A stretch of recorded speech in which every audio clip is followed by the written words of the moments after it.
y conoceréis la verdad, y la verdad os hará libres. El Ministerio de la Enseñanza y la Evangelización, Jesús Soberano Señor, presenta Palabra de Iluminación, un espacio dedicado al estudio de las más reveladoras verdades iluminadas en las Sagradas Escrituras. Recibamos al Maestro de la Palabra, José Briceño, en su espacio Palabra de Iluminación. Ok, nosotros estamos tratando la escuela. Acuérdense, nunca se les olvide la verdad, esta verdad. Cuando hablamos de la verdad absoluta de Dios, ¿sí? La verdad verdadera, absoluta, porque hay verdades que están escritas en la Biblia que son verdades. Y se le pueden entender que son verdades porque fueron inspiradas, porque así los hombres la dijeron y es una verdad que la dijo, pero no es una verdad lo que dijo. Entonces, se puede hablar de que la Biblia tiene verdades y tiene verdades verdaderas. Las verdades verdaderas son las verdades absolutas de Dios. Por ejemplo, Job dijo, Dios dio, Dios quitó. Es una verdad que Job lo dijo. Está escrito tal como Job lo dijo, pero eso no es una verdad verdadera porque no cuadra con el pensamiento de Dios. Ya. Entonces, cuando hablamos de escuelas, de escatología, pues no estamos tratando de una verdad que es de Dios, no es la verdad de Dios. Las escuelas, teológicamente hablando, no se pueden considerar una verdad absoluta. Sin embargo, nosotros, o en mi caso, yo presento todo lo que tenga que ver en lo que encierra la teología, sea escuela o no sea escuela, para después de presentar la escuela, presentar la verdad absoluta de Dios para derribar las escuelas. Ese es el trabajo que nos toca ahora a nosotros hacer. Estamos tratando la escuela que enseña que el traslado parcial, o sea, esa escuela que enseña que cuando Cristo venga habrán creyentes que se van, habrán creyentes que se quedan. Ya dimos en nuestras dos primeras clases razones por cuales esa escuela pierde fuerza. Pero, además de eso, otra de las fuerzas es que no hay fundamento bíblico. Oye esto, no hay fundamento bíblico para apoyar dicha teoría o dicha posición o dicha escuela, ya que los textos y pasajes que utilizan no tienen nada que ver con el tema. Y aquí es donde está el más grave de los errores y de los horrores. Que la gente lo que hizo fue que leyó Biblia, pero no estudió. La gente lo que hizo fue que expuso lo que entendió, lo que ellos entendieron, pero que a la luz de la verdad, estudiando, nos damos cuenta que no tiene nada que ver con la verdad verdadera de Dios o la absoluta. Por ejemplo, la parábola del trigo y la cizaña. Cuando usted hace un análisis de esa parábola que está escrito en Mateo 13, 24, 13, 36 al 43, Mateo 13, del verso 24 al 43, usted se va a dar cuenta que esa parábola no tiene nada que ver con la iglesia, nada. Siempre se le aplicó a la iglesia, pero no tiene nada que ver con la iglesia. En esta parábola se declara la selección que se hace entre buenos y malos. Óigase bien, la parábola dice que hay buenos y hay malos. Ya, por ende, no tiene nada que ver con la iglesia, porque en el arrebatamiento de la iglesia todos son buenos, todos se van. Si al caso vamos, todos son buenos, todos se van. O sea, Cristo no va a venir a escoger entre buenos y malos. Todos son hijos, todos son de Dios, todos tienen justicia, todos tienen vida. Ah, maestro, pero está pecado. No tiene nada que ver. No tiene nada que ver. O sea, esto choca con el pensamiento de la tradición, de la religión, del dogma, del paradigma, de la mentira, de la falsa doctrina. Porque a usted le dijeron que si Cristo viene, usted está en pecado, usted se va a quedar. Yo pregunto, ¿quién va a estar en santidad cuando Cristo venga? Nadie. Nadie va a estar en santidad. Entonces, en esta parábola se declara la selección que se hace entre buenos y malos. Acontecimiento que no se ajusta a la posición y la condición que tiene la iglesia, por razones que a continuación voy a presentar. La parábola presenta dos clases de semillas. No se lo olvide, estamos estudiando los elementos de la parábola. Los elementos de la parábola. La parábola presenta dos clases de semillas. La buena, que es el trigo, en este caso son los hijos del reino. ¿Oído? Que así lo describe la parábola. Los hijos del reino, que no está hablando de la iglesia. ¿Quiénes son estos hijos del reino, maestro? Ya vamos a explicar. Y la mala, que es la cizaña, por lógica son los hijos del mal. Aplicando esto a la iglesia en relación al arrebatamiento no se ajusta a la verdad, ya que en dicho acontecimiento no hay lugar para una selección entre buenos y malos. ¿Cuál acontecimiento? El arrebatamiento de la iglesia. No hay una selección entre buenos y malos, entre justos o injustos, como lo presenta la parábola. En el arrebatamiento solo se levantarán los hijos de Dios. Punto. El que se fue con la iglesia, el que se fue con Cristo es hijo de Dios. El que no se fue nunca fue parte de la iglesia, estuvo en la iglesia, participó en la iglesia, fue un creyente nominal, pero nunca tenía justicia, no tenía vida, por tanto no pertenecía a Dios, no es hijo de Dios.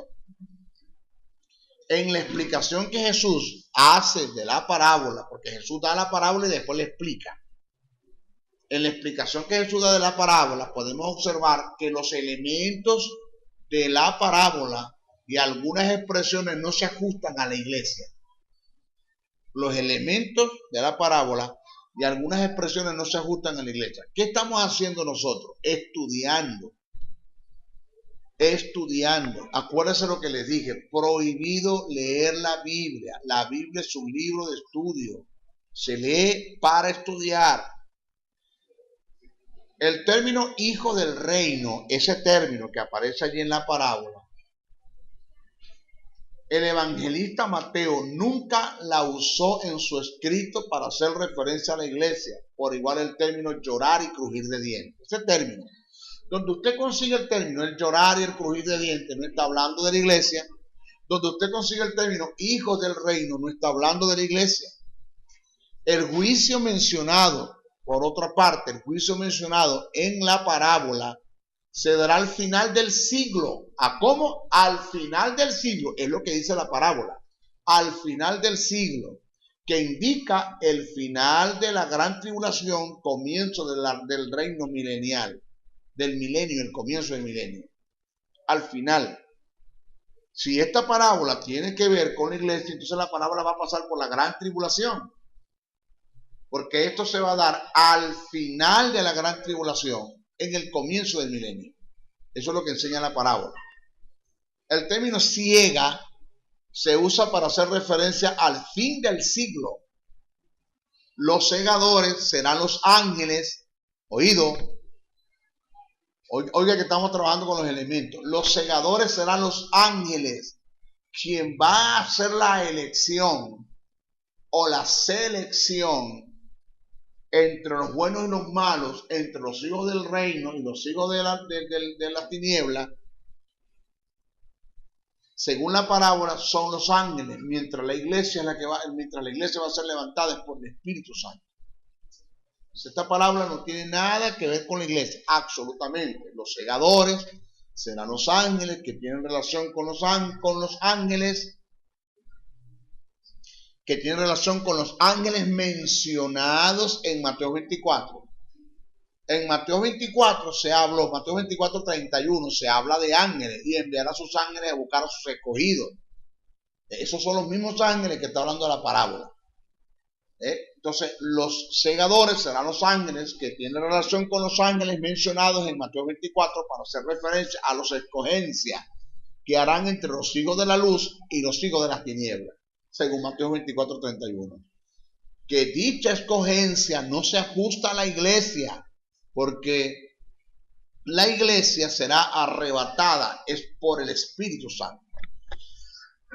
De modo que esto no tiene nada absolutamente que ver con la iglesia, la parábola. Esto no cuadra mucho, maestro. Claro, no te cuadra porque tienes 40 años de tradición, tienes 60 años de tradición, tienes tanto tiempo creyendo una cosa y no creas que va a ser fácil que en una hora un negrito venga a quitarte todo lo que tienes en 40 años. Eso no va a ser fácil. Esto no va a ser fácil.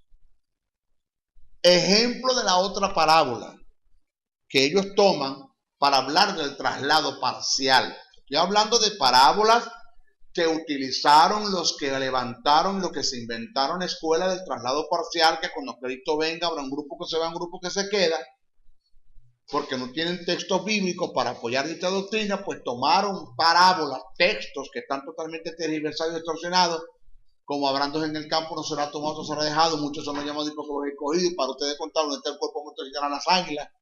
Son textos que no tienen nada que ver con la iglesia, y aunado a eso arremataron con el error y el horror de que de tomar parábolas que no tienen nada absolutamente que ver con la iglesia, como ya dijimos la primera, la parábola del trigo y la cizaña, y la segunda parábola que tomaron, horror, garrafal, se fueron a tierra. Pero como la iglesia, vuelvo a repetir, tenemos gente que lo que les gusta es leer para hacer un culto y no estudiar para formar un carácter. Oiga esto, en la iglesia, como tenemos gente que les gusta es leer la Biblia para hacer un culto y no estudiar para formar un carácter, pues son pocos, para no decir que nadie, son pocos los que se han sentado a analizar hasta dónde es una verdad lo que me vienen enseñando. Somos como los pichones de pájaros que comen con los ojos cerrados y el pico abierto. O sea, no importa lo que le metan, hermano, que los ojos cerrados y dale, todo lo que le metan se lo tragan. Eso no funciona así. Eso no funciona así. Parábola del trigo y la cizaña.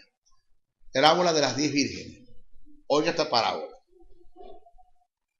La parábola es un tipo de alegoría presentada bajo la forma de una narración, relatando hechos naturales o acontecimientos con el objeto de ilustrar o declarar una o varias verdades importantes. Es decir, es una narración construida para comunicar verdades de suma importancia y que el desarrollo de ella está adjudicada a su cultura. Presta atención, una parábola puede ser construida. Una parábola no está basada, puede estar basada en hechos reales, en cosas que se dan, en cosas que se dieron, pero una parábola pues también puede estar construida en cosas que no se han dado, pero que son posibles que se den.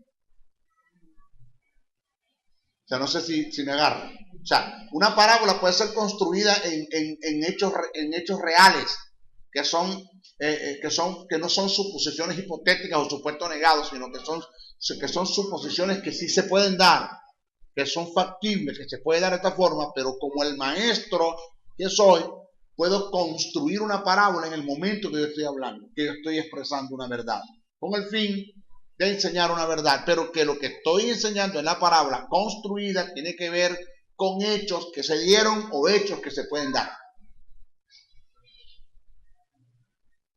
Esta es una parábola que Jesús la construyó. No se la inventó. La construyó de cosas que tienen que ver con las culturas. Oiga, esta parábola, la de las 10 vírgenes, se debe estudiar desde un sentido oriental, no occidental, tomando en cuenta las culturas, las costumbres, los personajes, tales como el emisor, el receptor, tomar en cuenta la comunicación, la causa de la comunicación y sobre todo su sentido histórico. Al considerar estos factores que son muy determinantes para la interpretación de la parábola, daremos algunas informaciones para mayor comprensión de dicha parábola. Esta parábola, ¿cuál?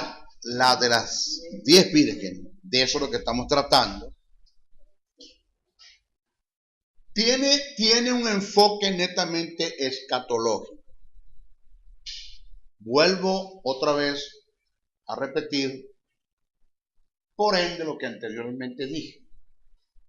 Problema nuestro que tenemos en la iglesia Gente que les gusta leer la Biblia para hacer culto, pero no les gusta estudiar la Biblia para formar un carácter.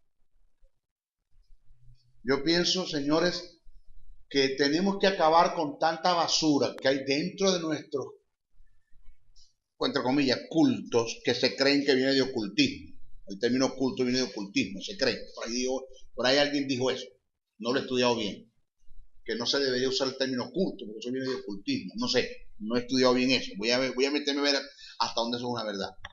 Pero Pablo te habla acerca de nuestro culto racional. En Romanos, lo dice bien Pablo. Tiene que ver con nuestra vida devocional. Yo pienso que tenemos que acabar con tanta basura que hay en nuestro servicio, en nuestras devociones, en nuestras congregaciones, en nuestras reuniones. Cosas que no hacen falta. Y que no importa que nuestros servicios duren 1 hora o media hora, pero lo importante es que hagamos algo bien hecho. El problema es que como ya estamos acostumbrados que son 3 y 4 horas que tenemos que durar, entonces vamos a llamar a lo que vamos a hacer lo que sea con el fin de rellenar el tiempo de 4 horas para decir que le hicimos culto a Dios y callar la voz de la conciencia, aunque no hagamos nada. Eso no está bien. Oigan, esta parábola tiene un enfoque netamente escatológico y tiene relación con el reino milenial. Esta historia depende de unas costumbres judías que es muy diferente de las nuestras. O sea, mire esto, mire el grave error que estamos cometiendo, el tratar de ubicar la parábola de las 10 vírgenes a la iglesia,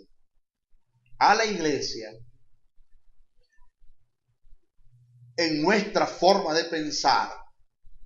Esto es en la forma de pensar desde el punto de vista occidental. Es como tratar de transculturizar algo. Meter a la iglesia en unas culturas que no le pertenecen a ella. Nosotros no tenemos nada que ver con eso. Nada.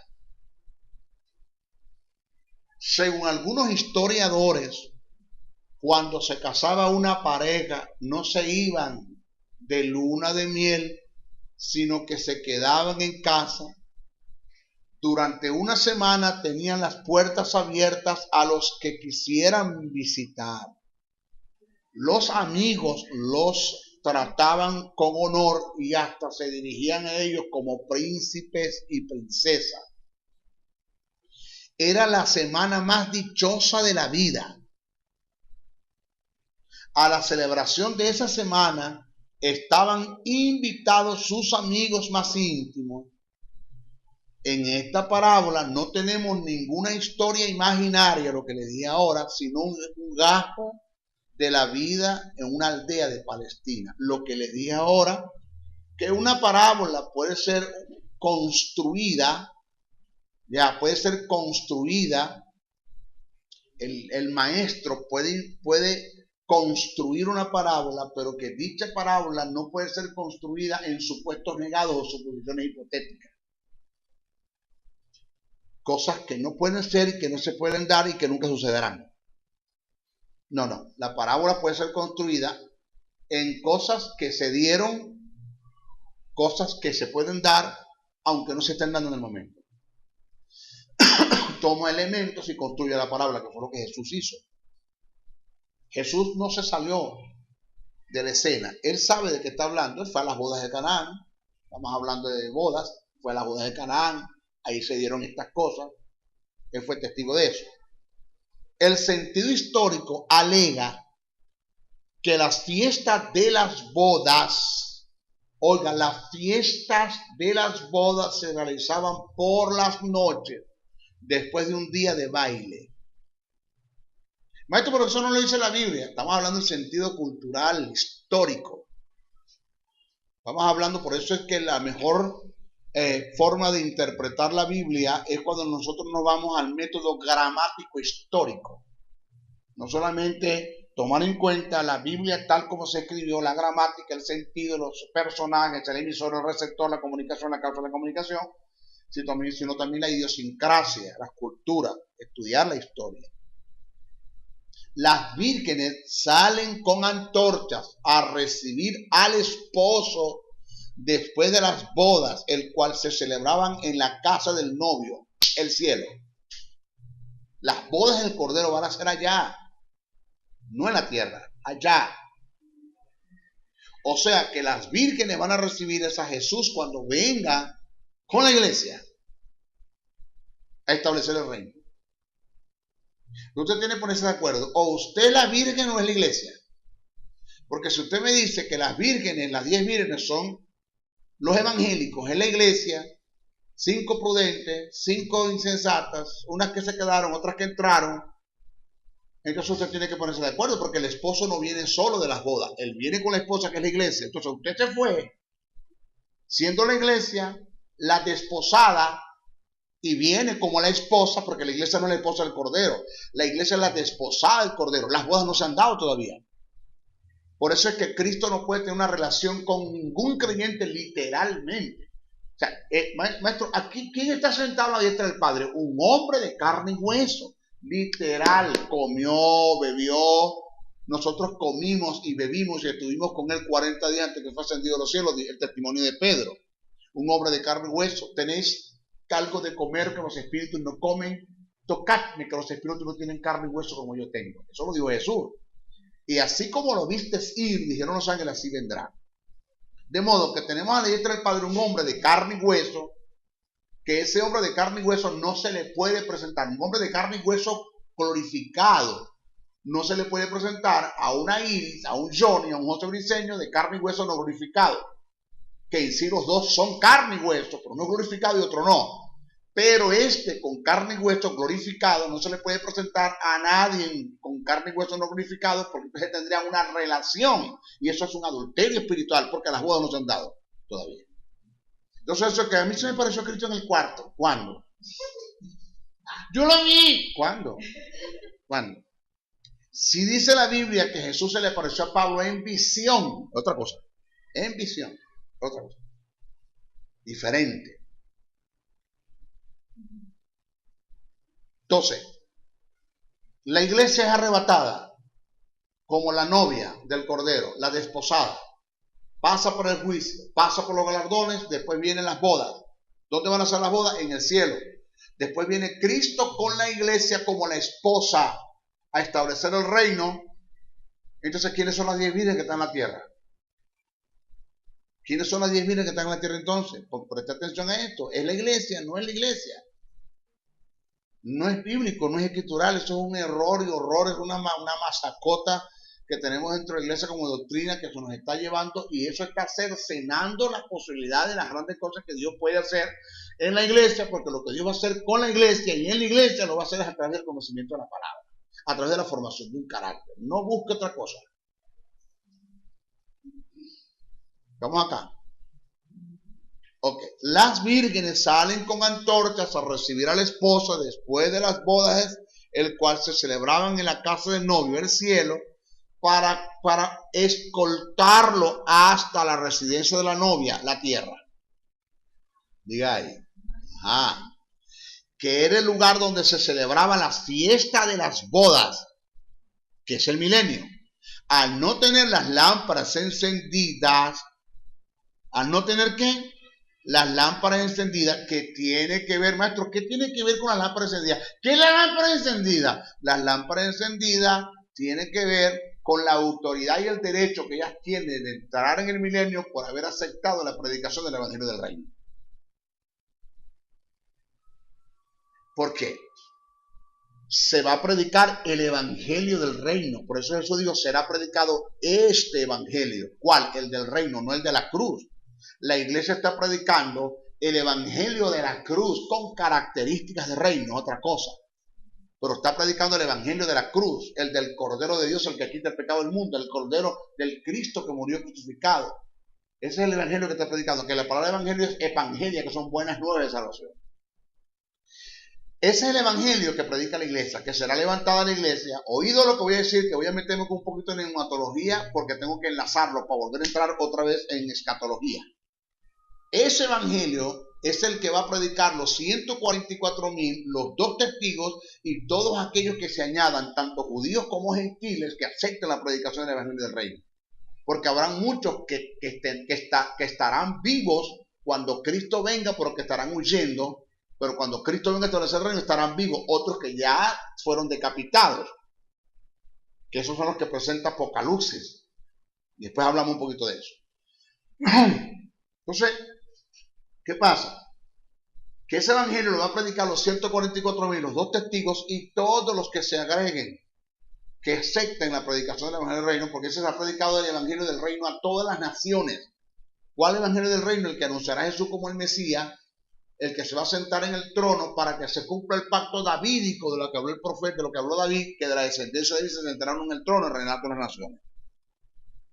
Ese evangelio lo predicará, ya lo dije, los 2 testigos, los 144,000, pero quien hará la obra de convencimiento es el Espíritu Santo. El Espíritu Santo no se va con la iglesia. Oiga bien, el Espíritu Santo es omnipresente. Estamos de acuerdo, puede estar en la tierra, puede estar en el cielo, pero estamos hablando de la presencia del Espíritu para hacer un trabajo de convencimiento ante aquellos que escuchan la predicación del evangelio del reino. Maestro, reprendedor del diablo, ¿dónde dice la Biblia eso? Sí, ya se lo voy a explicar. ¿Se acuerda cuando el Espíritu Santo allá en Hechos 2 vino?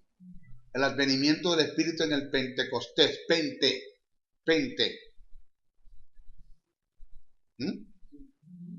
Costés, es un término compuesto. 50 días. Que el Espíritu Santo vino, Pedro se levanta y da un discurso.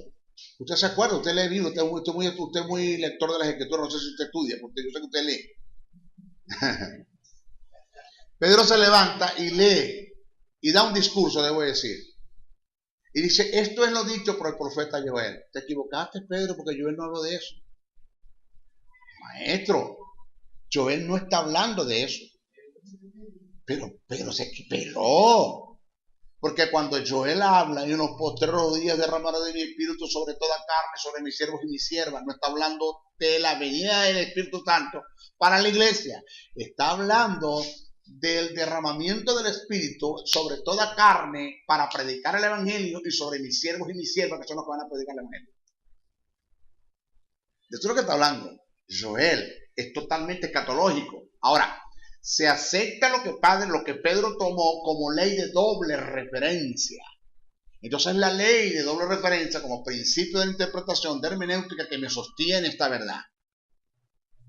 Entonces acepto que Pedro se levanta inspirado por el Espíritu y dice esto y me toma un texto que Joel dijo que no tiene nada que ver con lo que está pasando, pero que es respetado y aceptado como ley de doble referencia. Entonces Pedro no se equivocó en lo que dijo. Sí, está claro, está acá. No se equivocó en lo que dijo. Aunque lo que dijo no tiene nada que ver con el acontecimiento, pero se ajusta al acontecimiento porque es una ley de la referencia. Pero lo que me llama la atención es que Joel dice sobre toda carne y sobre mis siervos y mis siervas. Y divídame eso, sobre toda carne y sobre mis siervos y mis siervas. El Espíritu Santo se va a derramar sobre mis siervos y mis siervas, los 2 testigos, los 144,000 y los que se añadan, para proclamar el evangelio del reino y sobre toda carne para el convencimiento de dicha predicación, de dicho evangelio, para que acepten dicho evangelio. ¿Aló? Está acá. Entonces, esas lámparas encendidas, las prudentes, tienen que ver con las que aceptaron la predicación.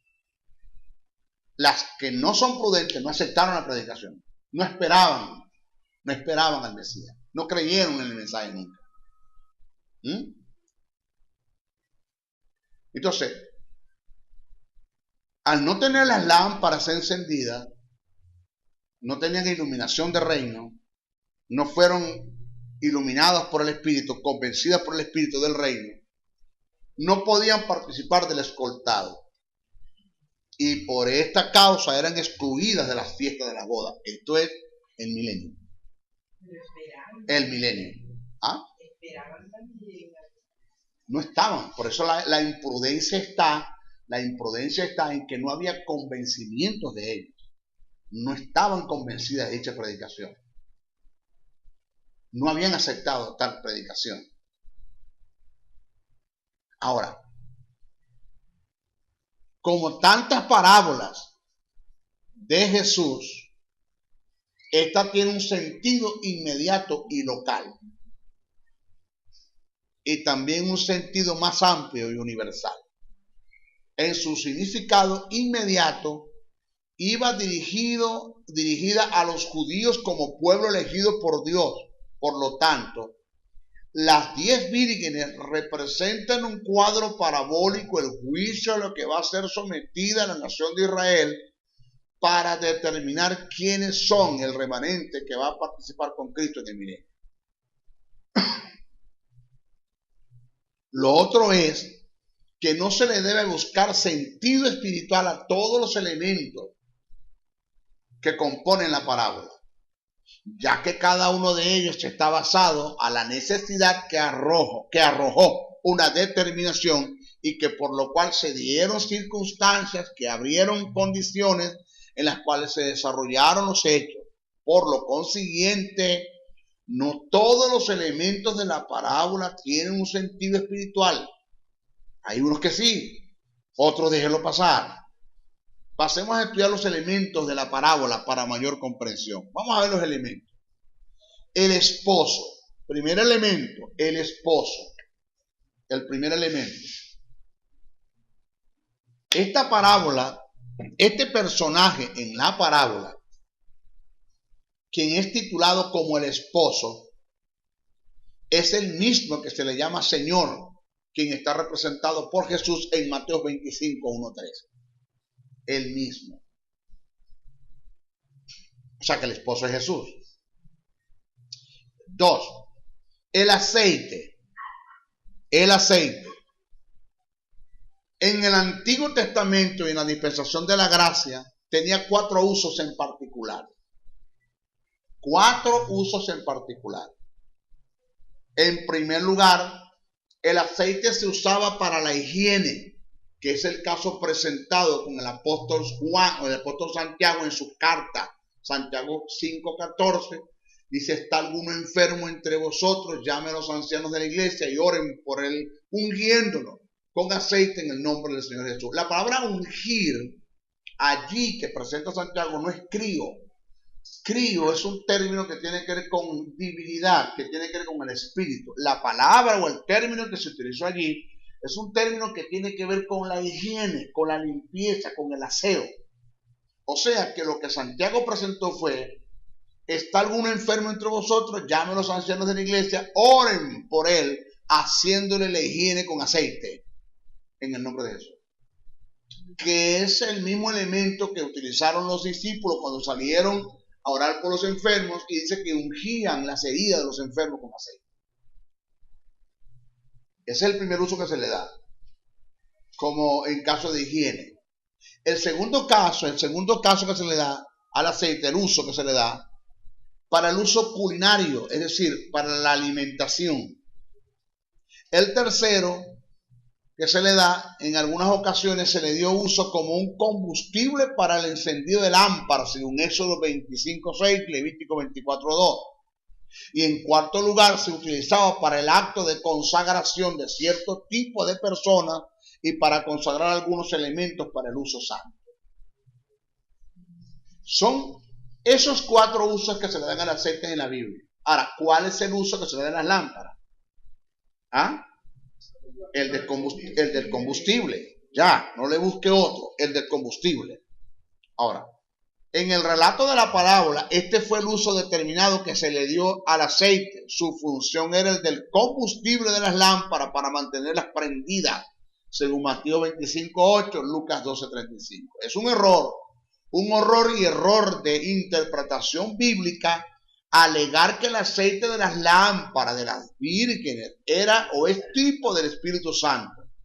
En un supuesto que esto sea posible, entonces el Espíritu Santo se puede comprar con dinero, ya que esto es lo que la parábola demuestra. Como dice Mateo 25:8-10, y las insensatas dijeron a las prudentes: dadnos de vuestro aceite, porque nuestras lámparas se apagan. Mas las prudentes respondieron diciendo: para que no nos falte a nosotros y a vosotros, y más bien a los que venden Espíritu Santo. O sea, venden aceite, compren para vosotras mismas, pero mientras ellas iban a comprar, el que vendía el Espíritu Santo estaba cerrado. O sea, eso es lo que es. El que me dice a mí que el aceitico del Espíritu hay que quitar pelo pelado. Se fue a tierra. Ok. Si lo narrado por Jesús en la parábola da la posibilidad de que el aceite es tipo del Espíritu y que en el caso se podía comprar, esto estaría en contraste con la fuerte reprensión y enseñanza que le diera el apóstol Pedro a Simón el mago al tratar de comprar el don del Espíritu que se movía en la vida de los discípulos. Simón el mago ofrece dinero. Pedro dice que el Espíritu ni las cosas del Espíritu se pueden comprar, pero los que me predican en este tiempo dicen que el Espíritu Santo sí se puede comprar porque la parábola dice que puede comprar aceite. Pero entonces pónganse de acuerdo. Los que enseñan que el aceite de las lámparas de las vírgenes narrado en la parábola es el Espíritu Santo, en forma intelectual están cayendo en el mismo terreno de Simón el mago, como el actor, aunque por ignorancia lo hacen, pero por igual son culpables. Por otro lado, nunca en la teología afirma que el aceite es tipo del Espíritu. Yo quisiera, por favor, que alguien, los que me están escuchando a través de esta audio imagen, por YouTube, por Facebook, por Twitter, por Instagram, por cualquier medio de comunicación, radio, televisión, prensa, lo que sea. Yo quisiera que alguien, pero con cordura, alguien que estudie, alguien que se siente. Porque esto es como tratar de discutir un concepto que yo le preguntase a un médico, a un cardiólogo, que es una cardiopatía, y yo voy a tratar de discutir con él el concepto que él me está dando cuando él es un cardiólogo. Yo no soy nadie. No soy nadie. En el sentido de esto yo no tengo conocimiento, por eso lo estoy preguntando. Entonces, si alguien me va a dar respuesta a la pregunta que voy a hacer, tiene que ser personas que estudian las escrituras. No que sean simples, perdone usted el vulgo, no la obscenidad, el vulgo, no lo digo en forma despectiva, sino informativa. No que sea un simple evangélico que va a la iglesia, se sentó, leyó Biblia, tuvo 3 días, 3 horas en la iglesia, se fue para su casa, su nombre es gloria. Eso no es lo que estoy presentando. Porque por ahí se levantó uno por internet y me hizo una crítica y me llamó falso, despectivamente. Búsquenlo para que vean en YouTube y dice desenmascarando el falso maestro José dice. Y resulta que cuando el hombre diserta, porque yo escuché todo, porque yo quiero aprender, yo puede ser que esté equivocado. Oye, a su nombre es gloria, si yo estoy equivocado y hay alguien. Porque una de las cosas que nosotros tenemos que aprender es esto, mis hijos. Yo soy maestro. Dios me llamó a ser maestro. Ay, pero Jesús dijo que nadie se llame maestro. Pero es que el término maestro tiene muchos significados en griego. Cuando Jesús dijo nadie se llame maestro, lo que Jesús dijo, nadie se llame guía de maestro porque el único maestro soy yo. El que los guía a ustedes soy yo, pero Jesús constituyó maestro. Eso es lo que dice Efesios 4. Entonces, el Señor me constituye a mí como maestro. Una cosa es el don ministerial y otra cosa es el conocimiento que yo tengo para desarrollar el don. Yo puedo ser maestro, pero si yo no estudio, yo no busco, yo no indago, yo no escudriño, yo no me pongo en las manos de Dios, en las manos del Espíritu, pues ¿qué el Espíritu Santo me puede enseñar? Jesús dijo a los discípulos, el Espíritu Santo les va a recordar. ¿Qué les va a recordar? Lo que les enseñé, y les va a enseñar. ¿Qué les va a enseñar? Lo que no les puede enseñar. 2 cosas va a hacer el Espíritu. Les va a recordar. ¿Qué les va a recordar? Lo que les enseñé, y les va a enseñar. ¿Qué les va a enseñar? Lo que no les puede recordar, y lo va a guiar. ¿Con qué lo va a guiar? Con lo que yo le enseñé, con lo que les va a enseñar a él. Eso está allí. ¿Aló? Entonces el hombre se levanta y saca unas críticas allí, y yo me pongo a escuchar, a ver, Dios, estoy equivocado. Puede ser que Dios use al hombre a su nombre gloria, amén. Porque el hecho de que me equivoque en algo que yo diga no me hace falso maestro. ¿Usted está acá? El hecho de que yo me equivoque en algo que diga, que enseñe, no me hace un falso maestro. Porque puede ser que lo que yo estoy enseñando, el 99% de lo que estoy enseñando, sean verdades verdaderas, sea una verdad absoluta de Dios, pero soy falso porque Dios no me llamó a ser maestro. Es un falso maestro. ¿Cuál es un falso maestro? El que Dios no llamó a ser maestro. Ah, pero está enseñando cosas buenas, está bien, pero no se diga maestro porque él no es maestro. ¿Quién es él? Un feligrés que tiene la capacidad para enseñar y lo está haciendo bien. Pero no diga que usted es maestro, porque usted dice que es maestro, sin ser maestro, con todo y con lo que enseña es verdad, usted es falso. ¿Por qué? Porque la falsedad no está en lo que enseña, sino en que no fuiste llamado para tal cosa. No tienes autoridad para hacerlo. Eso es falsedad. Entonces la iglesia está llena de falsos pastores, está llena de falsos apóstoles, está llena de falsos profetas, está llena de falsos evangelistas y está llena de falsos maestros. ¿Por qué? Porque fueron gente que se pusieron títulos ellos y Dios no los llamó. Así de sencillo.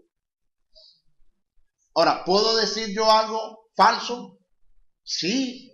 ¿Creo que estoy en la verdad y pero estoy equivocado? Sí. ¿Mi intención es buena? Sí. ¿Agradezco que alguien me diga y me corrija? Agradezco. Para eso estoy abierto. El Espíritu Santo enseña a dos tipos de personas, los que no saben y quieren aprender y los que saben y quieren seguir aprendiendo. Yo estoy entre los que sé un poquito y quiero aprender más.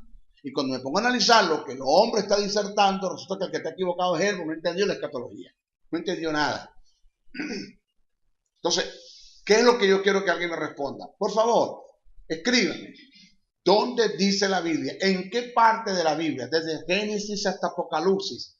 Búsqueme un pasaje, un texto, un pedacito donde diga que el Espíritu Santo es tipo, que el aceite es tipo del Espíritu.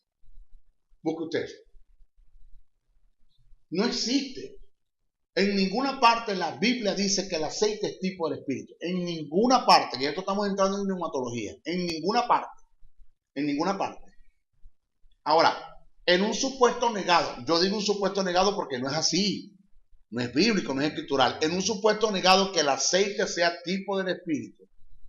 Supuesto negado. Entonces tendríamos que entrar en una regla de interpretación que es el tipo y el antetipo. ¿Qué es el tipo? El tipo es el que le da anuncio al antetipo. ¿Y qué es el antetipo? El que le da cumplimiento al tipo. Así como Moisés levantó la serpiente en el desierto, tipo. Es necesario que el Hijo del Hombre sea levantado para que todo aquel que él crea no se pierda, mas tenga vida eterna. Antetipo. ¿Quién es el antetipo de la serpiente en el desierto? Cristo. ¿Quién es el tipo de la serpiente? Cristo es el antetipo de los corderos que se sacrificaron en el Antiguo Testamento, que son los tipos.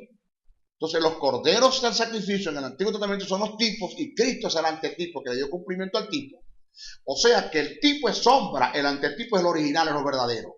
Quiere decir que cuando el antetipo se manifiesta, el tipo pierde fuerza. Porque ya no hace falta que sigamos usando el tipo porque tenemos el antetipo. Bueno, en un supuesto negado que el Espíritu Santo, que el aceite sea tipo, que el aceite sea tipo, que el aceite sea tipo del Espíritu, porque vamos a seguir usando aceite si ya tenemos el antetipo que es el Espíritu Santo.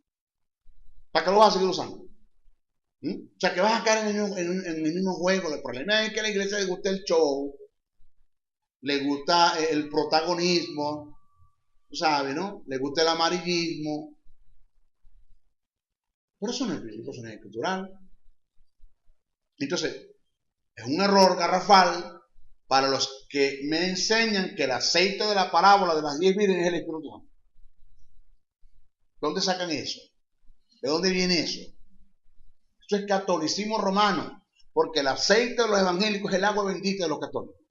¿Usted está acá? El aceite de los evangélicos es el agua bendita de los católicos. O sea, dejaron el agua bendita y agarraron el aceitito. El agua chafita. Bueno. Este aceite, etimológicamente se le llamaba el ungüento, que pasó a llamarse en el aspecto vulgar el aceite de la unción del santo. Vuelvo otra vez a repetir. Voy a leer desde atrás. Del comienzo acá. Por otro lado, nunca en la teología afirma que el aceite es tipo del Espíritu. Tomando de nuevo el caso, en el antiguo pacto se usaba el aceite de oliva mezclado con especies aromáticas para el acto de la unción, pero ese aceite no representaba ni era el tipo del Espíritu Santo. Este aceite etimológicamente se le llamaba el ungüento, que pasó a llamarse en el aspecto vulgar el aceite de la unción del santo. O sea que etimológicamente, ¿cómo se llamaba? Ungüento. Después, pásame el ungüento, pásame el aceite de la unción del santo. Vulgarmente pasó a llamarse el aceite de la unción del santo. Pero se sabía que cuando se hablaba del aceite de la unción del santo se está hablando del ungüento. Este era el aceite de oliva mezclado con especies aromáticas y solo lo podía preparar el sumo sacerdote. Óigase esto. El sumo sacerdote. Estuve en el estado de la Florida, en West Palm Beach, en Kendall. en una iglesia de las más grandes, de los hombres, de los más reconocidos que hay. Entré a la librería y vi los frasquitos y las botellitas de aceite y las están vendiendo. ¿Quién autorizó a esa gente para preparar ese aceite? Si el único que está autorizado para hacerlo era el sumo sacerdote. Y mezclado con especies aromáticas. Y cada especie tenía sus medidas de peso. No era que agarró un poco de rama de aquello, un poco de rama de aquello, un poco de rama de aquello, la agarráis, la revolváis, la licuáis y le echáis aceite de oliva y a su nombre gloria. No, era tantas libras, tantas libras, tantas libras. Y más el aceite. ¿Quién usaba, quién lo preparaba? El sumo sacerdote. Nadie más lo podía preparar. Bueno, ahorita están preparando aceitico y la iglesia está cayendo en un estado de ignorancia que lo están comprando. Están haciendo mercantilismo con eso dentro de la iglesia, que fue lo que Jesús hizo cuando entró el templo, sacó un poco de gente a palo. Y lo estamos haciendo dentro de la iglesia. Estamos hablando de un hombre que tiene 3 soles, según, que está reconocido por muchos que ignoran la verdad. Reconocido por muchos que ignoran la verdad. Porque el día que se dé cuenta que el tipo está equivocado, se lo va a ir todo el mundo. Que algún día tiene que hacer cuenta. Algún día tiene que hacer cuenta que está equivocado. Porque se hacen las más grandes herejías, las más grandes apostasías, porque estuve presente en un congreso. Fui hasta el lugar, estuve allí y vi las más grandes herejías, apostasías y aberraciones que se puedan producir dentro de un servicio, dentro de un culto para Dios, entre comillas. Que es todo lo que se veía, la mayoría de las cosas que usted veía era satánico. Como yo no tengo, como no soy llamado a estar diciendo nombre, no me gusta eso. Jamás uso un púlpito para hablar de nombre. Pero no es verdad. ¿Aló? Ahora mire, el acto de tomar este aceite y derramarlo sobre alguien o algo recibía el nombre de unción. Oiga esto. ¡Ping! Se le va a prender el bombillo. Ah, maestro. Lo estoy entendiendo. Oiga bien. El acto de tomar el aceite que era echado sobre un cuerno, que el cuerno tiene que ver con autoridad. No podía echar la taza en una echar la bandeja, echar la vasanilla, no, un cuerno, autoridad. Quien lo hacía era un hombre autorizado, y quien hacía el acto de la unción, que era un ceremonial, era un hombre autorizado para eso. El hecho de tomar ese aceite y derramarlo sobre algo o alguien en señal de consagración, a ese acto se le llamaba la unción. El aceite era un ungüento y sobre quien caía el aceite era el ungido. ¿Sí? Ok. Se le prende el bombillo. Ya, maestro, entendí. La unción en el Antiguo Testamento no es el Espíritu. La unción en el Nuevo Testamento aparece como el Espíritu. Es el Espíritu. O sea que la unción en la dispensación de la ley era un ceremonial. En la dispensación de los patriarcas, de los reyes, jueces, era un ceremonial. La unción en el Nuevo Testamento o en el tiempo de la gracia es el Espíritu, es la persona del Espíritu. ¿Ya? Ahora entiendo. Ya, maestro, entiendo. Por eso el texto dice, a causa de la unción, los yugos se pudrirán. Está mal escrito. Porque no existía la unción en el Antiguo Testamento como una persona en relación al Espíritu, sino como un acto, como un ceremonia. Entonces, cuando el que escribe se está refiriendo a la unción, no se está refiriendo a la unción como persona, sino se está refiriendo a quien recibe la unción como el Espíritu en la dispensación, en la transición de la ley y la gracia, que es Jesús. O sea, que el que escribe dice, a causa del ungido, los yugos se pudrirán. No dice a causa de la unción. A causa del ungido. ¿Quién es el ungido? Cristo. Eso es lo que está hablando allí. A causa del ungido, los yugos se pudrirán. Porque la unción no pudre ningún yugo. Lo que pudre el yugo es el Espíritu Santo en Jesús y el Espíritu Santo en la iglesia. Amén. Pudren los yugos. Ese es el trabajo. Se lo agarra. Ah, claro, lo entendí, maestro. Entonces, la unción en la dispensación de la ley era un ceremonial. Cabe destacar que sobre la persona a la que se le derramaba el aceite se le llamaba el ungido. Oiga, vamos a corregir algo acá. Hermano, no hable de los ungidos del Señor. ¿Quién es el ungido del Señor? El pastor de la iglesia. No hables mal del apóstol, que ese es el ungido. No es que aún va el barredor del templo y el ungido también. El que pasa, el que hace la higiene en el templo es el ungido también. La viejita aquella que no toman en cuenta porque ella sabe lo que está haciendo porque está arrodilladita por allá orando, calladita, que nadie toma en cuenta, que nadie la ve, pero Dios la está viendo, también es ungida. Eso es ungido de Dios también.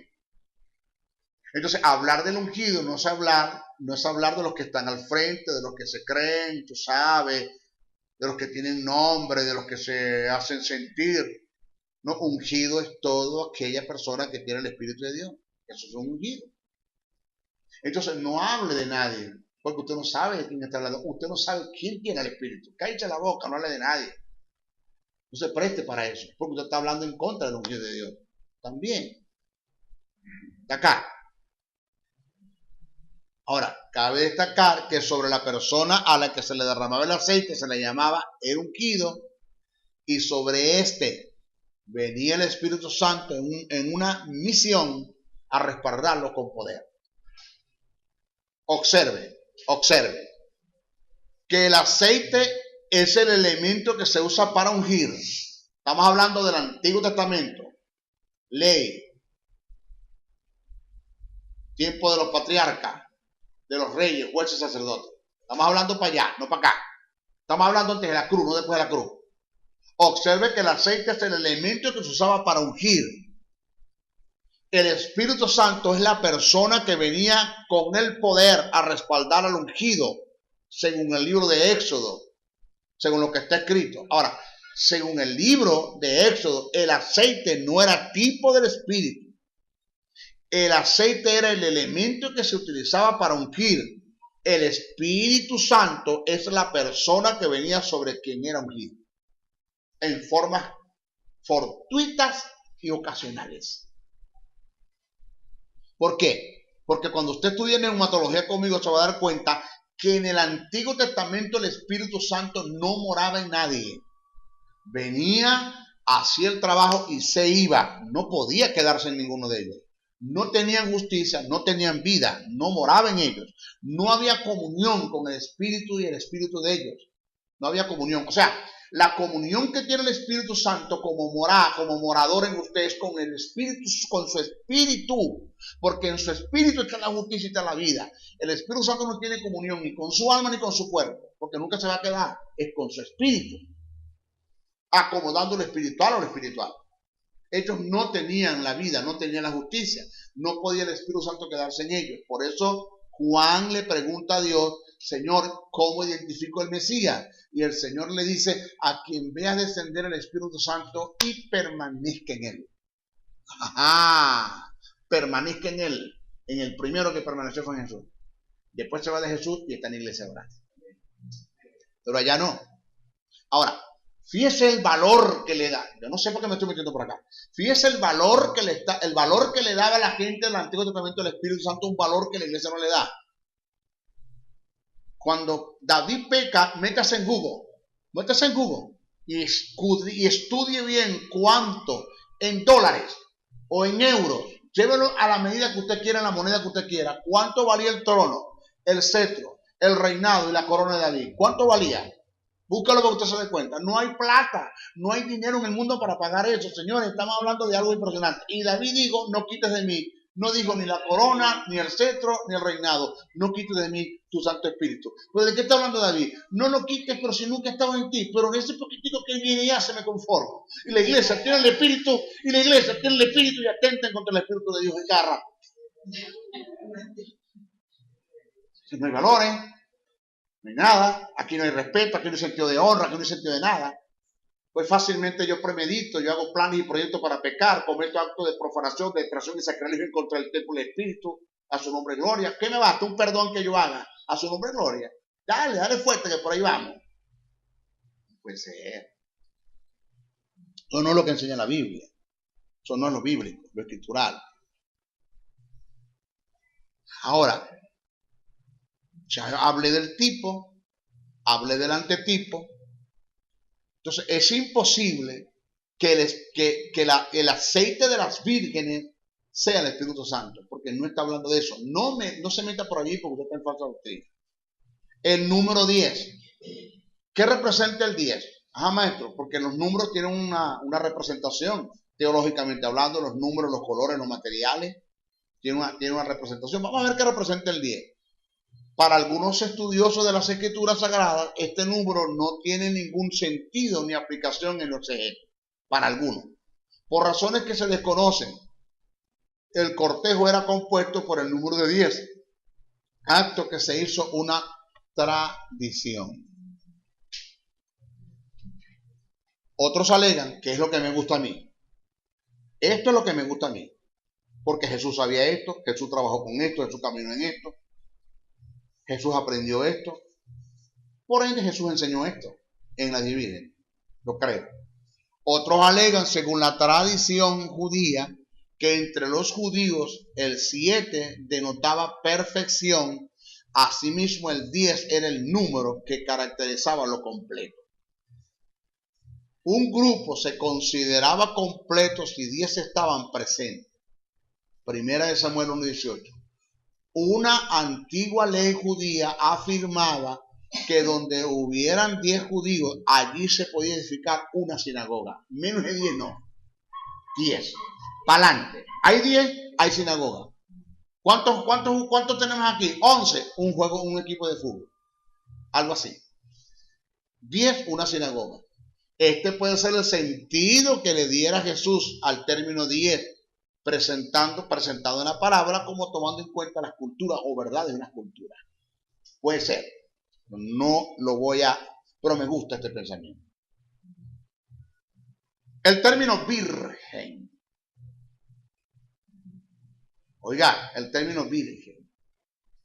Este término indica que las damas encargadas de preparar a la esposa para su encuentro con los invitados junto con su esposo eran solteras, sin desposamiento, representando la fidelidad y la honorabilidad de la desposada que pasaba a ser la esposa en total castidad. Oído, soltera y sin desposamiento. O sea, ni siquiera tenían novios. No podían tener ni novio ni esposo. Debían ser vírgenes. El himen debería estar allí. Oiga lo que viene. Por lo consiguiente, las damas de honor eran invitadas a la fiesta de las bodas, no a las bodas. Que ellas escoltaban al esposo a la casa de la desposada, donde se celebraba la fiesta de las bodas. Eso es otra cosa. ¡Ping! Se prende el bombillo. A su nombre, maestro. Sigue por ahí. Dele que estamos aprendiendo. Oído bien.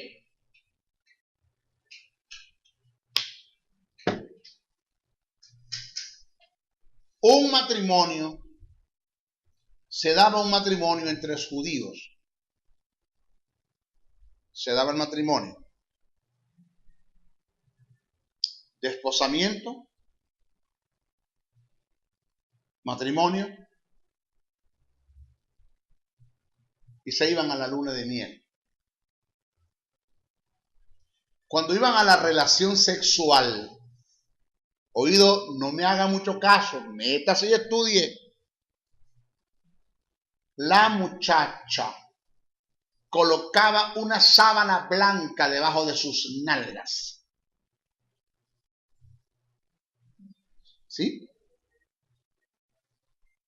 Cuando se daba la penetración del miembro viril en el conducto vaginal y se reventaba el himen, no solamente el himen reventaba, sino también había como la especie de, en el glande del hombre, también hay virginidad. En el glande del hombre hay como una serie de puntos, unos puntos que sostienen el prepucio del glande. Esos puntos Muchos se los han llevado y se los han arrastrado antes de ir al acto sexual, al primero, por tanta masturbación. No queda nada, no queda nada. Pero eso se debería conservar. De modo que cuando eso se rompe y se rompe el himen, se une la sangre, el pacto. Se sella el pacto. Eso es lo que Dios hace. Si la mujer sola es la que bota sangre, aquí tenemos problemas, pero el hombre también tiene eso, con el fin de que cuando se rompa en la penetración, ¡pau!, las dos sangres se unen y hay pacto. Por eso es que cuando el hombre comete un acto de promiscuidad y rompe el pacto matrimonial, hace un pacto, el que se une un cuerpo con ella. Y ahí es donde se contra el SIDA. Son cosas que hay que aprenderlas. Ok, fíjate. Es un seudismo de esta verdad. Cuando se rompe el himen, la sangre, y se mancha la sábana, esa niña, el otro día en la mañana, ella debería enarbolar la sábana frente a la casa donde tuvo el acto de su primera relación sexual, para demostrarle a la comunidad que ella era señorita.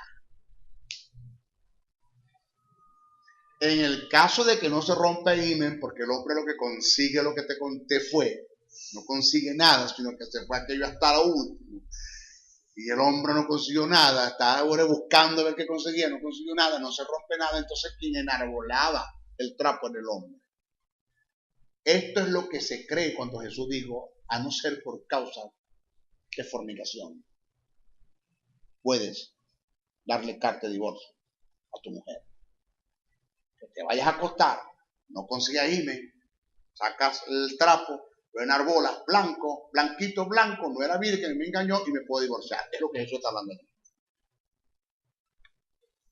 Tiene que ver con cultura. Y la podrían apedrear. La podrían apedrear. Ok, si estamos en estos tiempos no habrían piedra, no conseguimos piedra, porque ahorita para conseguir una vida ay, pero wow. Oigan, no es verdad, en nuestras congregaciones, nuestras niñas, nuestros adolescentes, nuestros noviazgos, en nuestra iglesia están cometiendo actos de fornicación, eso se llama relaciones extramatrimoniales, no se llama promiscuidad, extramatrimoniales, y están teniendo eso antes, porque la muchacha como que le hizo caso a la mamá, mi hija, antes de casarse, medítelo. No, si ya me lo medí, mamá, eso me quedó completico. ¿Aló? No puede ser, o sea, esto no puede ser. Sí, eso está pasando, eso es fornicación en la iglesia. Eso es una depravación en la iglesia. Nuestras niñas deben cuidarse. Nada de un seno, nada de una mano, nada de un beso de traqueotomía, porque hay besos donde los novios se pueden dar, pero una traqueotomía donde el muchacho le mete la lengua hasta la garganta, hermano, por favor, eso no es bíblico, eso no es escritural. Eso no tenemos que, yo doy clase de noviazgo. Y yo presento eso bien, y claro, cómo se debe llevar un noviazgo formal dentro de una congregación entre dos parejas, entre dos muchachos, un adolescente que tienen al Espíritu de Dios. ¿Dónde está el temor? Porque se puede cometer acto de fornicación. Hablo de las diferentes etapas ascendentes acerca del clima, antes de llegar a una eyaculación el hombre y antes de llegar a una relajación neuromuscular en el caso de la mujer. ¿Cómo hay niñas que han causado relaciones neuromusculares, ellas en pleno noviazgo, y hay novios que se han ido a la eyaculación en pleno noviazgo sin haber penetración, pero ahí hay fornicación ya? Este es un problema grave. Lo tenemos. Por eso que me estoy metiendo por todas partes. Yo creo que esto es un mensaje que va a llegar, va a ir lejos en YouTube. Va a ir lejos. Ok. Por lo consiguiente, las damas de honor eran invitadas a la fiesta de las bodas, no a las bodas. Ahora, ¿por qué eran vírgenes? Porque tenía que ver con la honorabilidad de la esposa.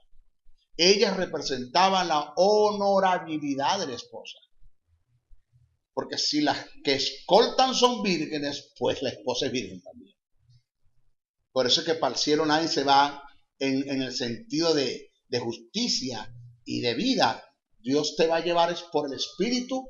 Dios te va a llevar es por lo que está en tu espíritu, por la justicia y la vida que está en tu espíritu. Porque si Dios va a esperar que todos sean santos, aquí nadie es virgen, ahí nadie se va. Entonces las damas de honor eran invitadas a la fiesta de las bodas, no a las bodas, que ellas se escoltaban al esposo a la casa de la desposada, donde se celebraba la fiesta de las bodas. ¿Ok? Nuestra próxima clase continuamos con el estudio. Bendiciones, bendiciones, bendiciones.